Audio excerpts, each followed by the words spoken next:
आयुक्तांनी 2014-15 या वर्षीचे 3,600 कोटी रुपयांचे वास्तवादी अंदाजपत्रक स्थायी समितीला सादर केले. महापालिका आयुक्तांनी सत्ताधारी आघाडीच्या लोकानुनय करणाऱ्या योजनांना चाप लावण्याचे संकेत दिले आहेत. पुढील वर्षात आर्थिक उत्पन्नात फारशी वाढ होणार नसल्याने अर्धवट राहिलेल्या पाणीपुरवठा, उड्डाण पूल आणि रस्त्यांच्या कामांना प्राथमिकता देत आयुक्तांनी 2014-15 या वर्षाचे 3,608 कोटी रुपयांचे वास्तववादी अंदाजपत्रक स्थायी समितीला सादर केले. महापालिका आयुक्त महेश पाठक म्हणाले, LBT सुरू झाल्याने यावर्षी अपेक्षित उत्पन्न मिळू शकले नाही. अशातच आर्थिक मंदीमुळे उत्पन्नाच्या इतर घटकांवरही परिणाम दिसून येत आहे. तरीही महापालिकेला यावर्षी 3,200 कोटी रुपये उत्पन्न मिळेल.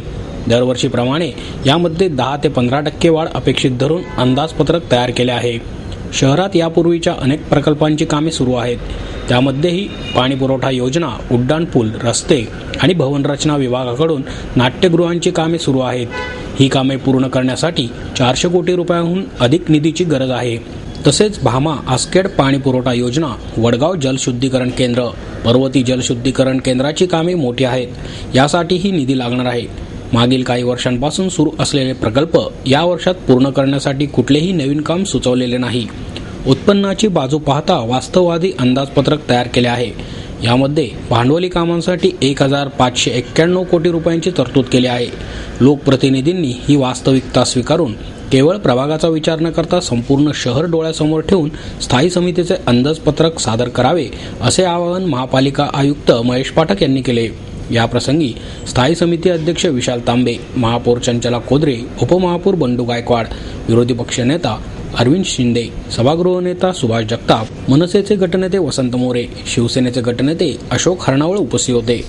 2014-15चं बजेट हे वास्तववादी बजेट असं प्रेझेंट केलं आहे. त्याच्यामध्ये अपूर्ण कामे पूर्ण करणे याच्यावरती जास्त भर आपण दिलेला आहे. या बजेटमध्ये महसुली 2,016 कोटीची महसुली रक्कम धरलेली आहे आणि 1,591 कोटीची भांडवली रक्कम धरलेली आहे. सर्वात जास्त रक्कम जी आहे ती आपण पाणी पुरवठ्यासाठी ठेवलेली आहे, त्यानंतर रस्तेसाठी, त्यानंतर JNNURMसाठी, त्यानंतर ड्रेनेज आणि भवन विभागाला रक्कम धरलेली आहे.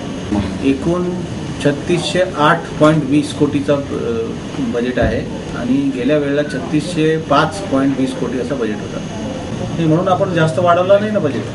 LBTचा विचार करूनच आपण 3608चाच बजेट ठेवलं आहे, जेव्हा की बजेट 4,167 आहे. 13-14चं बजेट 4,167 आहे फायनली, तरी मी 3608 कोटीचाच बजेट ठेवला आहे. तर आधीच तू खबर झाली.